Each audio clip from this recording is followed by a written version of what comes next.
Assalamualaikum warahmatullahi wabarakatuh. Waalaikumsalam warahmatullahi wabarakatuh. Alhamdulillah.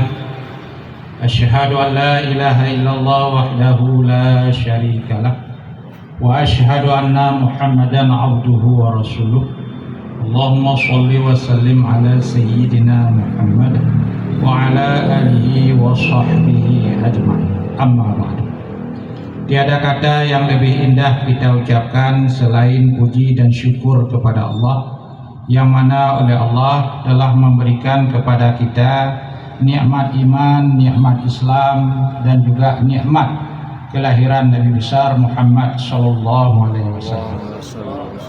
Kemudian rahmat dan sejahtera marilah sama-sama kita alamatkan ke pangkuan Nabi besar Muhammad sallallahu alaihi wasallam, yang mana oleh beliau yang telah membawa umat dari alam jahiliyah kepada alam Islamiyah, alam yang berperadaban dan bermartabat. Juga rahmat dan sejahtera kepada al dan sahabat beliau sekalian. Penghormatan kami kepada Bapak Kapolres beserta jajarannya. Kemudian penghormatan kami kepada unsur Musbika Kecamatan Kota Juang, Bapak Camat beserta jajarannya, Bapak Dan Ramil beserta jajarannya, dan Bapak Kapolsek Kota Juang beserta jajarannya. Kemudian penghormatan kami kepada Tengku Imam Syekh Masjid se-Kecamatan Kota Juang, Tengku Imam Syekh, Tengku Imam Kampung, kemudian Imam Mukim, Bapak-bapak kecil yang telah berhadir pada malam hari ini, dan juga penghormatan kami kepada grup majelis zikir dan selawat yang telah mengumandangkan zikir, selawat, dan khatam Al-Quran. Kemudian penghormatan kami kepada para hadirin dan hadirat ibu-ibu yang telah berhadir pada malam hari ini. Baiklah, dalam kesempatan yang relatif singkat ini, izinkanlah kepada kami untuk menyampaikan sedikit tentang masalah anjuran dari Rasulullah untuk mengadakan majelis. Ada beberapa majelis yang dianjurkan oleh Rasulullah untuk kita adakan. Yang pertama yaitu majelis taklim atau majelis ilmu, di mana dalam majelis taklim dan majelis ilmu di situ ada muallim, ada guru yang mengajar, dan ada muta'alim, yaitu ada murid yang belajar. Karena kata Rasulullah, innamal ilmu bita'allum, hanya saja ilmu itu diperoleh dengan ta'allum, arti ta'allum belajar pakai guru. Kemudian yang kedua ada majelis zikir. Nah, ini juga anjuran dari Rasulullah untuk diadakannya majelis zikir. Kemudian ada majelis selawat seperti yang baru saja kita adakan. Kemudian ada majelis doa, satu orang membaca doa bersama. Di majelis doa itu doa bersama, kemudian ditutup oleh satu yang membaca doa, yang lain membaca amin. Kemudian ada majelis qiraatul Quran atau idaratul Quran, yaitu baca Quran secara bersama-sama bisautin wahid, dengan berpadu suara, seperti tahlilan dan samadiyah di Aceh yang sudah menjadi tradisi di Aceh. Nah, di semua majelis-majelis yang dianjurkan oleh Rasulullah itu diadakan, maka orang yang mengadakan tersebut akan diberi fadilah oleh Allah. Yang pertama mendapat ridha Allah, yang kedua yaitu diturunkannya rahmat Allah, yang ketiga diberi ketenangan hati, yang keempat dikerumuni oleh malaikat, kemudian yang kelima Allah Ta'ala membanggakan diri di hadapan malaikat yang parabut. Jawab, tengok hambaku, mereka berzikir kepadaku, berselawat untuk kekasihku Muhammad secara bersama-sama.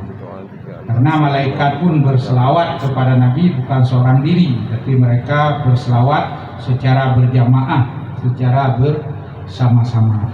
Kemudian nanti orang yang mengadakan baik majelis zikir, majelis doa, majelis selawat, nanti di akhirat setelah bangkit dari kubur menjadi satu kelompok yang VIP, person important, namanya Ahlul Kiram. Nah, mana kelompok Ahlul Kiram ini suatu kelompok yang sangat diistimewakan oleh Allah di padang mahsyar nanti. Mungkin mereka bisa saja masuk surga tanpa hisab. Amin ya rabbal alamin. Tapi syarat punya semayang. Kira-kira macam semayang. Ya. Hadirin sidang jamaah yang dirahmati Allah dan Bapak Kapolres yang saya muliakan. Nah, jadi sesuai dengan judul acara kita malam ini, yaitu merajut persatuan dan kesatuan dalam bingkai NKRI dan Kebinekaan Tunggal Ika. Maka dalam hal ini sebelum saya membicarakan masalah Indonesia ini adalah suatu negara yang kaya etnis, kaya budaya, kaya agama, dan juga kaya ras, yaitu warna kulit. Terlebih dahulu saya akan menceritakan sedikit tentang Kabupaten Biren dan sejarah Kota Juang. Mengapa ini Kota Juang? Maka disebut Kota Juang, dan mengapa disebut Kota Biren?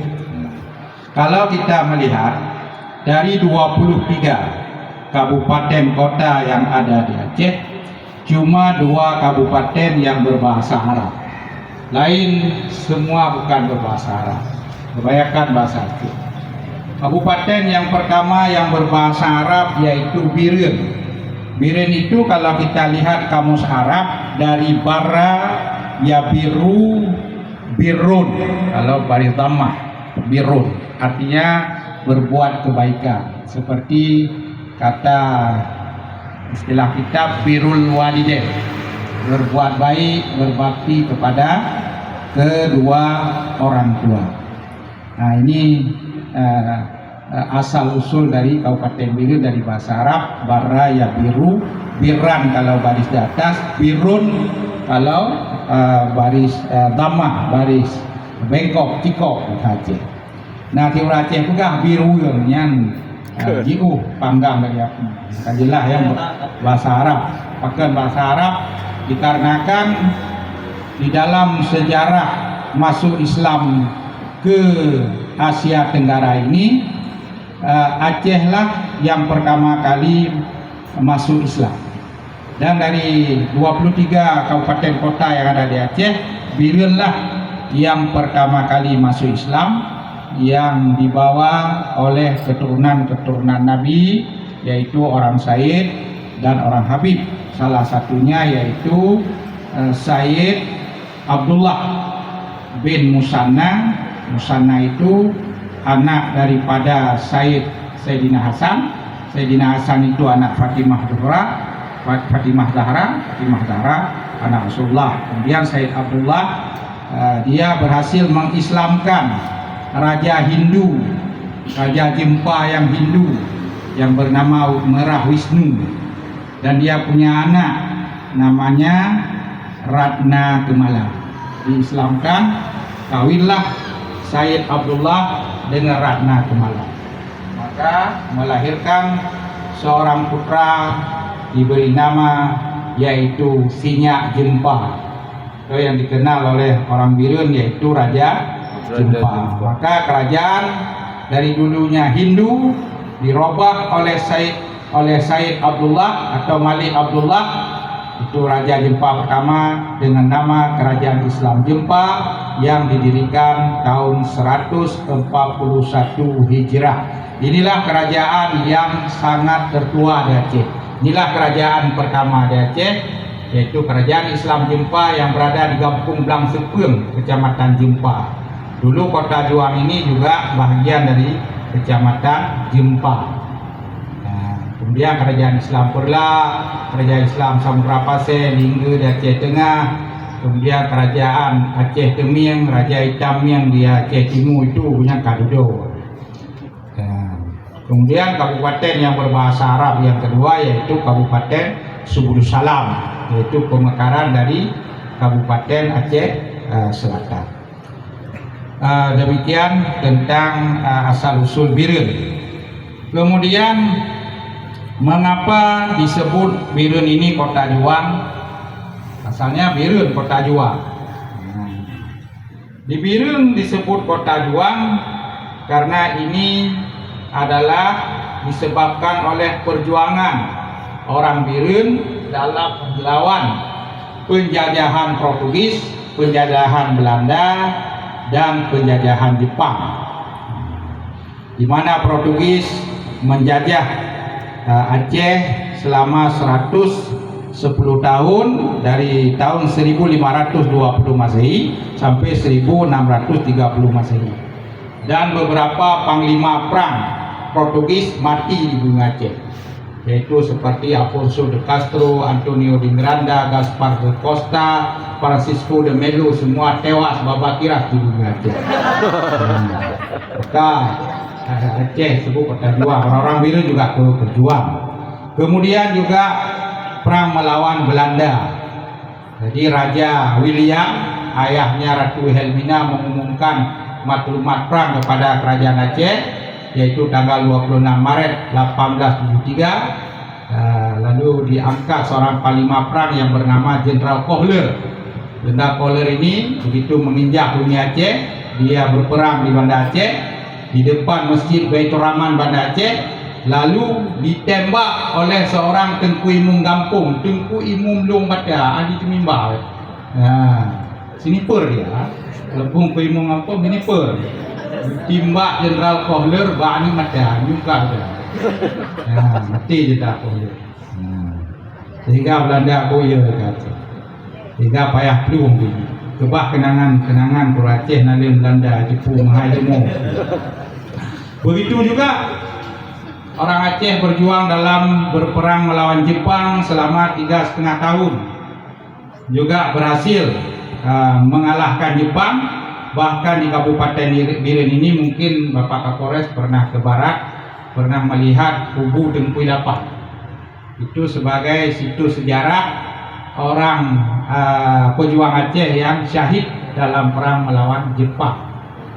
Tengku Ilapan 8 orang, 1 orang guru, 7 orang murid dari Dayak, berperang melawan Jepang, syahid, balapan syahid. Hingga dodo Jepang pun lalu payah plung sampai hamurpot jauh silo. Hingga silo Jepang dia ti. Nai pula balabu jegengan bobo labu hamurpot. Hingga ka tapi mai paju bobo labu Jepang. Ya, payah plung Jepang. Jepang yang hasil plung kecil oleh Aceh. Peh-peh ke gedang-gedang bercolok lam-lam je ke Jepang ring Jepang kacang. Inilah maka Aceh Birun itu masuk kota juang. Kemudian Birun juga disebut kota juang karena setelah Soekarno mengumumkan proklamasi kemerdekaan, yaitu tanggal 17 Agustus 1945, tepatnya hari Jumat pukul 10 di Jalan Penguasaan Timur, bertepatan dengan tanggal 9 Ramadan tahun 1303 Hijrah. Lalu Belanda membuat 2 kali agresi. Agresi pertama tahun 1947 dan agresi kedua tahun 1944. Belanda nggak berani lagi masuk ke Aceh. Mungkin trauma kalau Jenderal Kohler ditembak lagi ada.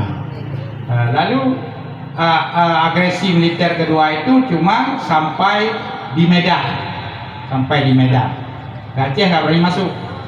Maka orang Medan waktu itu terjepit. Soekarno melalui telegraf meminta bantuan kepada Letnan Kolonel Hussein Yusuf dari Angkatan Darat. Beliau pendopo bupati itu milik Letnan Kolonel Hussein Yusuf. Dulu kantor Letnan Kolonel Hussein Yusuf lalu dijadikan pendopo bupati. Lalu Letnan Kolonel Hussein Yusuf mengkoordinir putra-putra dari Birun sebanyak 1.000 orang berjalan kaki menuju Medan untuk membebaskan Medan dari agresi militer kedua tahun 1948. Begitu setianya orang Aceh kepada NKRI, kerja ke tempat. Jadi nak capui mama teh. Ya, kerja tapak. Bro Kedih, di Pangkalan Susu dan Pangkalan Berandan mereka berhenti. Lalu Belanda melalui pesawat tempurnya menerpong ke bawah. Dilihatnya orang Aceh, tidak ada satupun senapan, alat-alat berat, senjata yang dinampakkan. Yang dinampakkan kepada Belanda cuma bambu runcing. Jadi karena dilihat oleh Belanda banyak bambu runcing, nggak ada satupun senjata, maka Belanda menerbangkan pesawatnya rendah. Rupanya senjatanya sudah disembunyikan semua.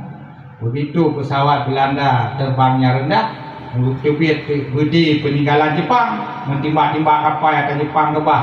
Jiweh Huno tinggal tampang, jiweh Jepang tinggal budi. Olehnya pangkalan minyak di Pangkalan Berandan, Pangkalan Susu, Butut dulu. Ya, orang Aceh tak boleh kan, betul-betul. Sehingga Medan terbebas dari agresi militer. Makanya Birun disebut pedang juang. Begitu juga jasa orang Birun berikutnya. Ketika Insinyur Soekarno tanggal 17 Agustus 1945 membaca teks proklamasi, itu tidak ada suara itu. Karena radio RRI telah dikop oleh Jepang, tipu mati. Jadi kata kebaca suara. Tanggal 18 baru ulang suara, rekam suara, tapi foto. Nah, dikuasai oleh Jepang, sehingga dunia internasional tidak tahu Indonesia sudah merdeka. Sebab untuk berdirinya satu negara, syaratnya harus ada wilayah, harus ada penduduk, harus ada pemerintah, dan juga harus ada pengakuan negara lain. Minimal 3 atau 5 negara mengaku, itu sudah sah mereka. Berbeda Palestina, ini kamu itu pengakuan lagi mereka. Yang lain yang negara ini ya, di Zionis Israel. Jadi waktu itu Soekarno minta bantu lagi kepada Letnan Kolonel Hussein Yusuf karena beliau memiliki radio rimba raya. Melalui radio rimba raya ini diumumkannya kepada dunia bahwa Indonesia telah merdeka dengan memakai bahasa Hindia, bahasa Cina, bahasa Inggris, dan bahasa Melayu. Kok bisa Letnan Kolonel Yusuf ada penyiar bahasa India, bahasa Cina? Di Birun ini adalah terkumpulnya beberapa etnis suku bangsa. Di sini ada orang India, di sini ada orang Cina, di sini ada orang Melayu, orang Aceh rumpun Melayu. Maka Letnan Kolonel Hussein Yusuf meminta kepada orang-orang Cina yang ada di Birun supaya mau menjadi penyiar radio dalam bahasa Cina. Yang orang India ini Birun mengumumkan radio dalam bahasa India. Yang bahasa Arab jika berdirinya Normal Islam Institute, itu di depan Masjid Agung dulu. Normal Islam Institute, program S1. Maka tertangkaplah suara oleh Mesir. Maka Mesir mengakui Indonesia merdeka dengan jasanya radio rimba raya.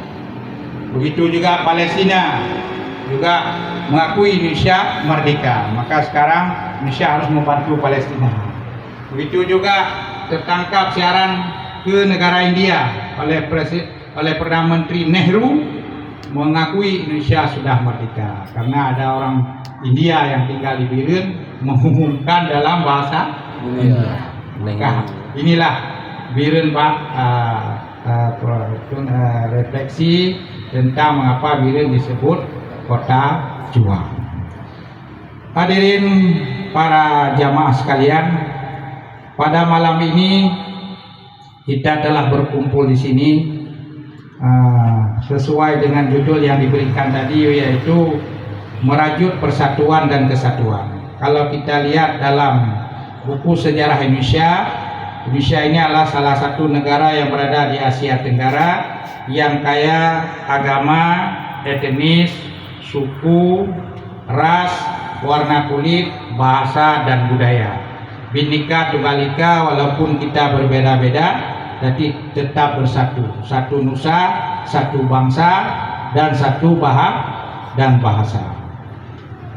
Yang pertama, kita kaya suku. Menurut Badan Pusat Statistik Nasional tahun 2010, suku yang ada di Indonesia ini melebihi dari 1.300 suku. Banyak sekali. Karena Indonesia ini sangat luas, dari Sabang sampai Merauke. Kalau kita terbang dengan pesawat Garuda 8 jam, sama dengan lagi tapur di Bandar Aceh, Arab Saudi juga 8 jam, tapi ratusan negara sudah kita lewati. Ini baru satu negara 8 jam dengan pesawat Garuda. Nasi Melayunya lambat kecil. Kemudian suku-suku yang terbesar di Indonesia ada 15. Yang pertama suku Jawa. Sensus 2010 sudah mencapai 100 juta penduduk Jawa. Banyak, maka dia golongan mayoritas. Ada Jawa Barat, ada Jawa Timur, ada Jawa Tengah. Kemudian ada suku Sunda 45 juta, ada suku Batak 8 juta setengah, ada suku Madura 7 juta, ada suku Melayu 11 juta setengah, suku Betawi 6 juta 8 juta, suku Minangkabau karena mereka banyak merantau seluruh Indonesia ada 6 juta setengah, suku Bugis ada 6 juta setengah, suku Quraisy Arab 5 juta ya, seperti ulah habis saya di Indonesia, seluruh Indonesia ya, ke Asia habis ritik 5 juta bro. Alaya suku Aceh ya, suku Aceh karena di Aceh banyak konflik yang korban gempa tsunami. Penduduk Aceh yang tinggal di Aceh, yang tinggal di Sumatera, yang tinggal di Pulau Jawa ya bacuk kurang 5 juta. Dan termasuk suku besar sih, hanya suku Dayak, ada suku Banjar, ada suku Papua, ada suku Banten, ada suku Tionghoa. Ya 15, yang lain suku-suku ber. Kemudian agama di Indonesia, kita bicara tadi keragaman di bidang suku etnis. Sekarang agama. Di Indonesia ini banyak sekali agama. Yang diakui resmi di Indonesia cuma 6. Pertama agama Islam, 88% penduduk Indonesia beragama Islam. Selebihnya yang kedua Kristen Katolik, kemudian yang ketiga Kristen Protestan, ada yang keempat Hindu, 5 Buddha, 6 Konghucu. Adapun agama yang belum resmi, ada agama Pelbegu di Tanah Batak, ada agama Talpataya di Jawa, daerah pegunungan gitu. Mungkin daerah-daerah Jawa Nyi Roro Kidul, Nyi Blorong yang bangun malam Jumat Kliwon. Kemudian ada agama Witan di Jawa Barat, ada agama Kejawen di Jawa Barat, ada agama Haringan di Kalimantan seperti Tumah Kai Raya, ada agama Alot Tadolo di daerah Manado Sulawesi. Banyak sekali, ada 12 agama. Itu belum bicara aliran, hanya itu pegang coba apa. Namun demikian, walaupun banyak agama, oleh penitia 9, yaitu bapak pendiri bangsa ini ada 9 orang, diketuai oleh Soekarno, ada Dr. Muhammad Hatta, ada Haji Agus Salim, ada Abi Kusno, satu orang yang Kristen yaitu A.A. Maramis. Pada pasal 29E Undang-Undang 45 ayat 1 berbunyi setiap orang bebas memeluk agama dan beribadat menurut agamanya dan keyakinannya masing-masing. Kemudian di Indonesia ini juga banyak ras, arti ras warna kulit, ada yang kulit putih, ada yang kulit sawo matang. Kemudian ada yang hitam pun terbagi-bagi, ada yang hitam manis, ada yang hitam kling, ada yang hitam cor, ada yang hitam dongker, macam-macam. Nah itu namanya ras warna kulit. Nah, karena tadi banyak sekali suku bangsa, lebih dari 1.300 suku bangsa. Kemudian budaya juga banyak, bahasa juga banyak. Hadirin para jamaah sekalian, kita berkumpul malam ini. Ketika kita berkumpul malam ini, terjalinlah 3 ukhuwah. Ini sudah kita bicara lagi dalam perspektif agama, yaitu 3 ukhuwah. Yang pertama terjalin ukhuwatul insaniyah, yang kedua terjalin ukhuwatul wataniyah, dan yang ketiga ukhuwatul islamiyah. Adapun yang dimaksud dengan ukhuwatul insaniyah yaitu ikatan persaudaraan sesama manusia. Karena kita sama-sama berasal dari nenek moyang yang satu, yaitu Nabi Adam alaihissalam, dan nenek moyang kita yang perempuan yaitu Siti Hawa. Keduanya tidak punya ayah dan ibu. Allah mampu menciptakan manusia tidak punya ayah dan ibu. Di dalam surah Al-Hujurat ayat 13 Allah telah berfirman tentang penciptaan bangsa dan etnis suku-suku. Allah berfirman, ya ayuhan nas, wahai manusia, inna khalaqnakum, sesungguhnya kami telah menciptakan kalian min zakari wa unsa, daripada laki-laki dan perempuan. Wa ja'alnakum syu'uban wa qabaila, dan juga kami telah menjadi kalian berbangsa-bangsa dan bersuku-suku. Tujuannya lita'arafu, supaya kalian saling kenal mengenal, saling berinteraksi. Berarti kita adalah manusia sosial, membutuhkan orang lain. Ketika kecil kita ditolong, waktu besar juga ditolong, sampai meninggal pun kita digotong dengan tubuh kita. Inna akramakum indallahi atqakum, sesungguhnya yang lebih mulia di antara kalian di sisi Allah itulah yang paling bertakwa. Menunjukkan bahwa manusia adalah makhluk bertuhan. Kita tidak boleh tidak bertuhan. Jadi Allah menciptakan bangsa dan suku. Dari mana asal bangsa dan suku itu? Ceritanya gini. Pertama, Nabi Allah Adam, dia punya anak Nabi Syis. Nabi Syis punya anak namanya Anwas. Anwas punya anak namanya Kainan. Kainan punya anak Mahlil. Mahlil punya anak Yarid. Yarid punya anak Nabi Idris alaihissalam. Nabi Idris punya anak Tawasli. Tawasli punya anak Lamia. Lamia punya anak Nuh. Nuh punya anak 3 laki-laki yang mau naik kapal. Pertama Sam, yang kedua Ham, dan yang ketiga Yafis. Dari Sam melahirkan bangsa Arab, bangsa Persia, dan bangsa Bani Israel.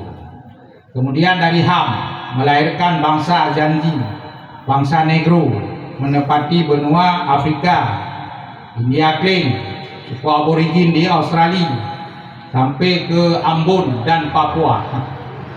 Keturunan Ham. Maka orang kulit hitam dijajah oleh kulit putih di Afrika. Nama nenek moyang mereka Ham, berarti itu melanggar Ham.